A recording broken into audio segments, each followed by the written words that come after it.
ज़ोबार्ड, नैतिक स्पष्टता, दोषों की पहचान और चेतना की निरंतरता।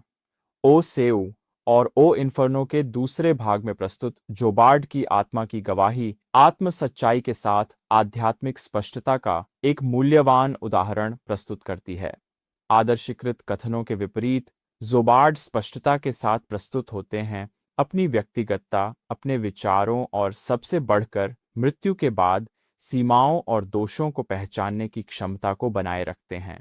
उनकी संचार के आरंभ से ही यह स्पष्ट हो जाता है कि मृत्यु चरित्र को मिटाती नहीं है और आत्मा को स्वचालित रूप से एक पूर्ण प्राणी में नहीं बदलती। जोबार्ड में हास्य, व्यंग्य और विचार की दृढ़ता के लक्षण बने रहते हैं, यह दर्शाते हुए कि पहचान सक्रिय बनी रहती है। यह आत्मवाद के केंद्रीय सिद्धांतों में से एक की पुष्टि करता है।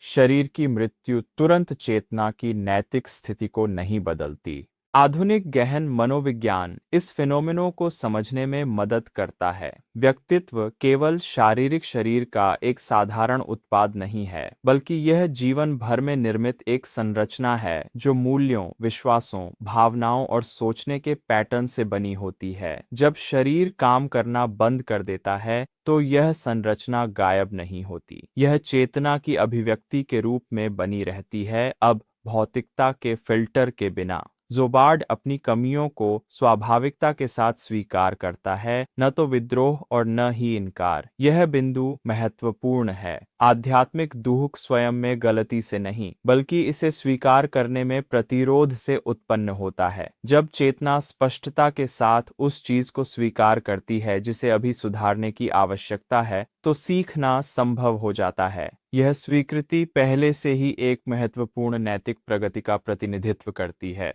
ओ स्पिरिटिज्म स्पष्ट करता है कि जॉबार्ड जैसे आत्माएं तीव्र दुख की स्थितियों में नहीं होती, लेकिन वे खुश आत्माओं की पूर्ण सामंजस्य तक भी नहीं पहुंची हैं। वे एक मध्यवर्ती स्थिति में हैं, जो बौद्धिक स्पष्टता, सापेक्ष शांति और अपनी आवश्यक प्रगति की जागरूकता से चिह्नित है। इस विविधता की स्थिति यह पुष्टि करती है कि आध्यात्मिक जीवन निश्चित श्रेणियों में विभाजित नहीं है, बल्कि निरंतर विकास की प्रक्रियाओं में है।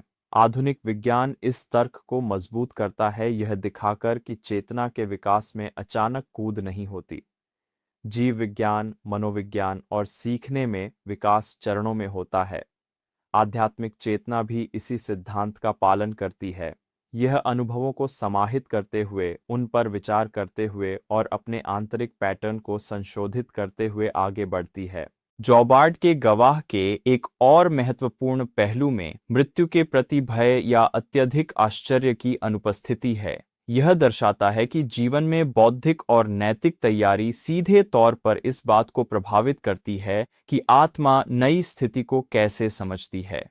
जब मृत्यु को निरंतरता के रूप में समझा जाता है, न कि विनाश के रूप में, तो संक्रमण अधिक स्पष्ट और संतुलित होने की संभावना होती है।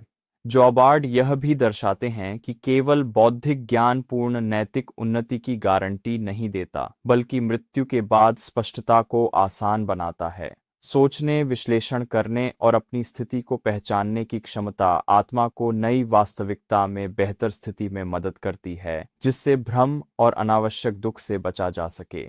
यह गवाही हमें एक गहन विचार में आमंत्रित करती है। आध्यात्मिक जीवन मृत्यु के बाद शुरू नहीं होता, बल्कि इसे अब बनाया जा रहा है। अपने प्रति ईमानदारी का हर व्यवहार, आत्मज्ञान का हर प्रयास और हर नैतिक चयन उस चेतना की स्थिति को आकार देता है जो भौतिक जीवन के पार जारी रहेगी। यदि यह विवरण आपको व्यक्तित्व की निरंतरता और आंतरिक पहचान के महत्व को बेहतर ढंग से समझने में मदद करता है, तो लाइक करें, साझा करें और अपनी टिप्पणी छोड़ें। आपकी भागीदारी इस संदेश को अधिक लोगों तक पहुंचाने में मदद करती है।